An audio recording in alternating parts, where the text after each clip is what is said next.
Assalamualaikum warahmatullahi wabarakatuh. Perkenalkan, nama saya Dini Maulida, saya dari jurusan PGMI kelas 6D dengan NIM 23810701111. Nah, di sini saya akan membuat video jawaban UAS mata kuliah perkembangan STEM di MI maupun juga SD dengan dosen pengampu yaitu Ibu Nur Atiko. Selamat menyaksikan.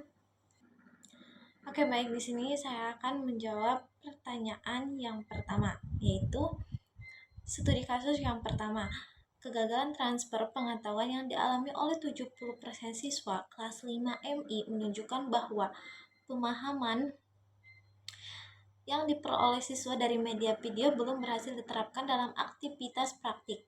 Nah, dalam pembelajaran STEM, siswa tidak hanya dituntut memahami konsep secara teoritis, tetapi juga mampu menerapkannya dalam kegiatan nyata. Nah, pada kasus ini terdapat beberapa kesenjangan kognitif antara pengalaman menonton video dan juga pengalaman merakit roda gigi yang menyebabkan siswa kesulitan mentransfer pengetahuan ke dalam praktik. Nah, kesenjangan tersebut antara lain, yang pertama itu ada kesenjangan antara perbedaan pengalaman pasif dan juga pengalaman aktif. Nah, saat menonton video, siswa hanya mengamati cara kerja roda gigi tanpa terlibat langsung dalam proses penyusunannya. Sebaliknya, ketika merakit, siswa harus menentukan posisi roda gigi, menghubungkan antar komponen, dan juga memastikan roda gigi dapat berputar dengan baik. Nah, menurut teori konstruktivisme Piaget, pengetahuan akan lebih bermakna apabila dibangun melalui pengalaman langsung. Oleh karena itu, siswa yang hanya menonton video cenderung mengalami kesulitan ketika harus menerapkan konsep tersebut dalam bentuk praktik. Nah, yang kedua yaitu ada kesenjangan antara representasi visual dan juga pemahaman konseptual. Video memang dapat memperlihatkan perputaran roda gigi secara menarik, namun tidak menjamin siswa memahami hubungan antara jumlah gigi dengan kecepatan putaran. Banyak siswa hanya melihat bahwa roda gigi bergerak tanpa memahami prinsip ilmiah yang mendasarinya. Akibatnya, ketika diminta merakit, mereka tidak mengetahui mengapa ukuran atau jumlah gigi tertentu mempengaruhi kecepatan putaran roda gigi. Dan yang ketiga yaitu ada kesenjangan antara kondisi belajar yang terstruktur dengan situasi pemecahan masalah nyata. Nah, dalam video, semua komponen telah tersusun dengan benar sehingga siswanya melihat hasil akhir yang sempurna. Namun, saat merakit, siswa harus menghadapi berbagai kemungkinan kesalahan dan juga mencari solusi sendiri. Nah, aktivitas ini membutuhkan kemampuan berpikir kritis, analisis, dan juga pemecahan masalah yang tidak diperoleh hanya melalui kegiatan menonton video. Dengan demikian, kegagalan transfer pengetahuan terjadi karena siswa belum memperoleh pengalaman belajar yang mampu menjembatani antara pemahaman visual dengan keterampilan praktik. Nah, kita sebagai guru seharusnya memberikan demonstrasi langsung atau kegiatan eksplorasi sederhana sebelum siswa melakukan praktik. Oke, yang selanjutnya kita akan menjawab pertanyaan yang kedua. Pertanyaan itu, analisislah perbedaan karakteristik media video dan juga media realia dalam konteks pembelajaran STEM. Media video dan juga media realia memiliki karakteristik yang berbeda dalam mendukung pembelajaran STEM. Media video lebih menekankan penyajian informasi secara visual dan juga audio, sedangkan media realia memberikan pengalaman belajar secara langsung melalui interaksi dengan objek nyata. Perbedaan tersebut dapat dilihat dari berbagai aspek berikut. Yang pertama itu ada kemampuan manipulasi variabel. Nah, media video memiliki keterbatasan dalam memanipulasi variabel karena siswa hanya melihat skenario yang telah dibuat oleh pembuat video. Siswa tidak dapat mengubah ukuran roda gigi, jumlah gigi, ataupun posisi roda gigi untuk melihat pengaruhnya terhadap kecepatan putaran. Sebaliknya, media realia memungkinkan siswa melakukan manipulasi secara langsung terhadap berbagai variabel. Siswa dapat mencoba berbagai ukuran roda gigi, mengubah susunan komponen, dan juga mengamati hasilnya secara nyata. Nah, kemampuan ini sangat penting dalam pembelajaran STEM karena dapat melatih keterampilan investigasi dan juga berpikir ilmiah. Yang kedua yaitu ada umpan balik langsung atau immediate feedback. Media video memberikan umpan balik yang bersifat satu arah. Jika siswa salah memahami konsep, video tidak dapat secara langsung memperbaiki kesalahan tersebut. Sementara itu, media realia memberikan umpan balik langsung melalui pengalaman nyata. Jika roda gigi dipasang dengan tidak tepat, alat tidak akan berfungsi sebagaimana mestinya. Kondisi tersebut membantu siswa segera mengetahui kesalahan dan juga memperbaikinya. Umpan balik langsung seperti ini sangat mendukung proses pembelajaran berbasis pengalaman. Yang ketiga itu ada pengalaman multisensori. Media video hanya melibatkan indera penglihatan dan juga pendengaran. Siswa melihat dan juga mendengar informasi tanpa berinteraksi secara fisik dengan objek yang dipelajari. Sebaliknya, media realia memberikan pengalaman multisensorik yang lebih lengkap karena melibatkan penglihatan, perabaan, gerakan tangan, dan koordinasi motorik.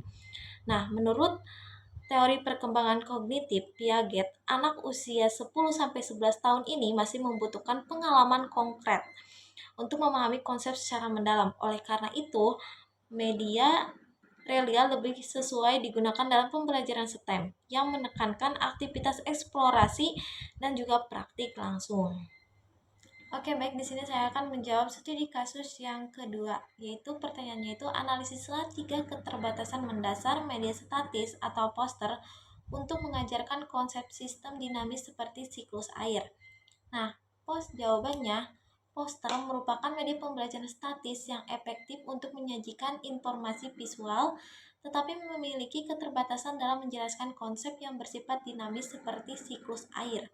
Siklus air melibatkan berbagai proses yang berkaitan dengan langsung secara terus-menerus dari waktu ke waktu. Oleh karena itu, penggunaan poster sebagai media utama dapat menyebabkan siswa hanya memahami gambar yang ditampilkan tanpa memahami proses yang terjadi. Adapun keterbatasan media poster tersebut adalah sebagai berikut. Yang pertama, hubungan sebab akibat antar proses. Nah, poster merupakan media statis yang hanya menampilkan gambar tanpa menunjukkan proses yang berlangsung secara nyata. Akibatnya, siswa sulit memahami hubungan sebab akibat antar evaporasi, kondensasi, dan juga presipitasi. Siswa mungkin hanya mengetahui urutan prosesnya, tetapi belum memahami bahwa panas matahari menyebabkan penguapan. Kemudian uap air mengalami kondensasi hingga akhirnya turun sebagai hujan.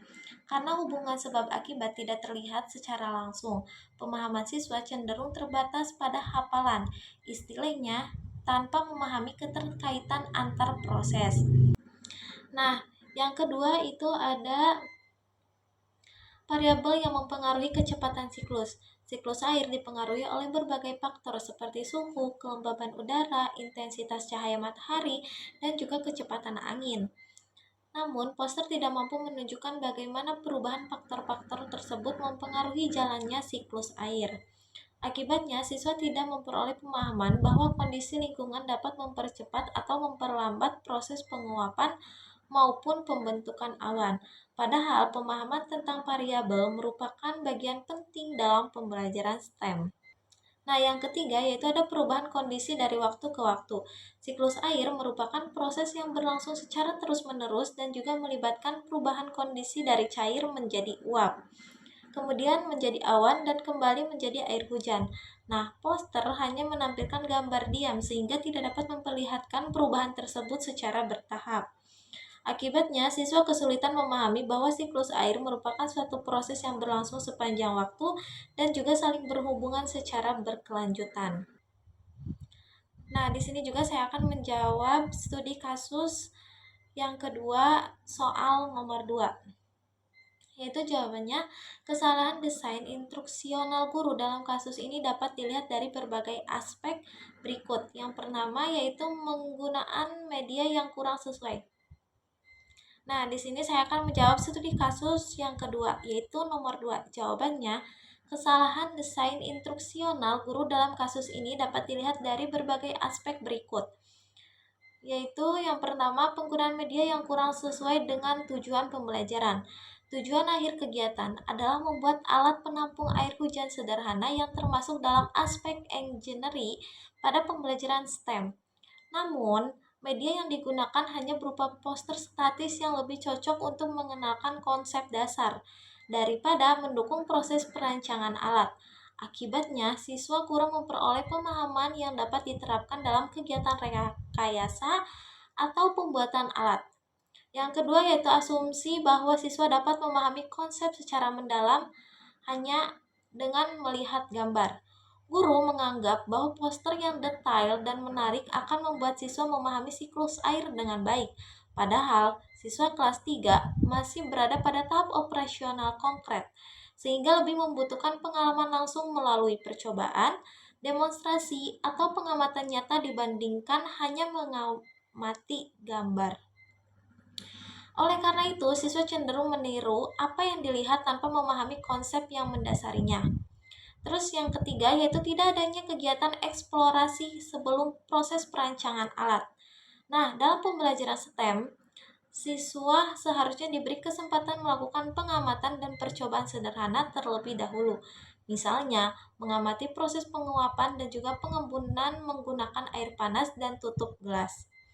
Nah, melalui pengalaman tersebut, siswa dapat memahami konsep yang menjadi dasar dalam merancang alat penampungan air hujan. Karena tahap eksplorasi tidak dilakukan, siswa akhirnya hanya meniru bentuk botol yang terdapat pada poster. Nah, dengan demikian, kesalahan utama guru terletak pada ketidaksesuaian antara media, karakteristik perkembangan siswa, dan juga tujuan pembelajaran STEM. Guru seharusnya menggunakan media yang lebih interaktif, serta memberikan pengalaman langsung agar siswa mampu menghubungkan konsep sains dengan kegiatan rekayasa yang dilakukan. Oke, baik, cukup sekian yang dapat saya sampaikan. Oke, baik, cukup sekian jawaban UAS dari saya. Mohon maaf apabila banyak kesalahannya. Wabillahi taufiq wal hidayah. Wassalamualaikum warahmatullahi wabarakatuh.